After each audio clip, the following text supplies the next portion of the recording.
এই তো দেখুন, ওয়েট, এই যে মাংস রান্না চলতেছে, লাইট দিই, মাংস রান্না চলতেছে আর হলো ভাত।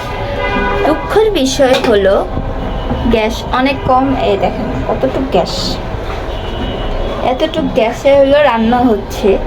জানি না কতক্ষণ ধরে আমি রান্না করব, তবে রাঁধতে তো হবে, খেতে তো হবে।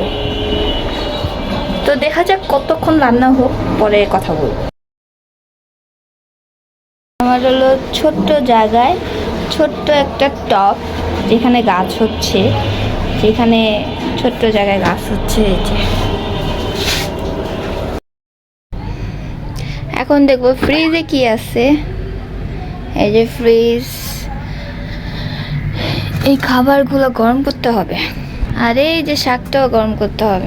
এগুলো সব এখন এখানে দিয়ে দিলাম ফ্রাই প্যান। এখন আমি এক এক করে সব গরম করে নিব। ফার্স্টে গরম করবো এলো টমেটো, কালকে যেটা রয়ে গেছে এটা এখন গরম করে নেব। আর আমি ওয়েস্ট করি না কোনো জিনিস, কারণ খাবার অপচয় করা খুবই খারাপ। যাই হোক, এখন আমি ঢেলে দিব, গরম করে নিব। এগুলো একটু গরম করে নেবো। কী করবো, গ্যাস নাই এখন, এই অল্প গ্যাসে আমার গরম করতে হবে। তো এখানে টমেটো ছিল কালকে, এটা গরম করব। দেন হলো এই যে এটা গরম করে নিব। আচ্ছা, এটা নুডলস খাওয়া হয়েছিল তো, তাই করা ছিল, ফালাই দিব। আর হলো ডাল ছিল, ডালটাও গরম করে নিব।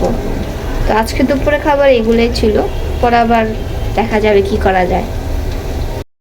ডিম হতে পারে বলেন তো, এত ছোট ছোট ডিম যদি বলতে পারেন তাহলে তো ভালো, না বলতে পারলে সমস্যা নেই। এটা আমি বলে দিচ্ছি, এটা হলো দেশি মুরগির ডিম।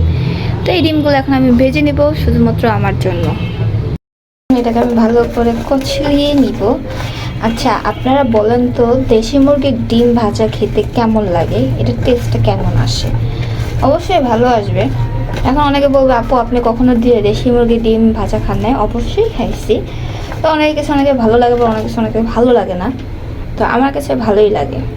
কত ছোট, আর পেঁয়াজ কত বেশি দিয়ে ফেলছি, তাই না? একটু বেশি হয়েছে, বাট বেশি হইলেই ভালো লাগে খেতে। এটা আমি ভেজে নিব। এই যে কড়াই, এখন ডিমটাকে দিয়ে দেব। এই তো এক পাশ হয়ে গেছে, এখন আরেক পাশ উল্টে দিব।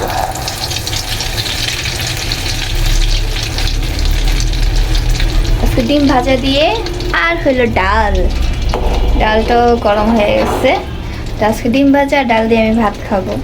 কি মজার খাবার, তাই না?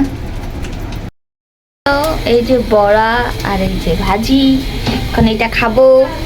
যে রাতের খাবার এটা খায় ভিডিওটা এখানে এন্ড করে দিলাম।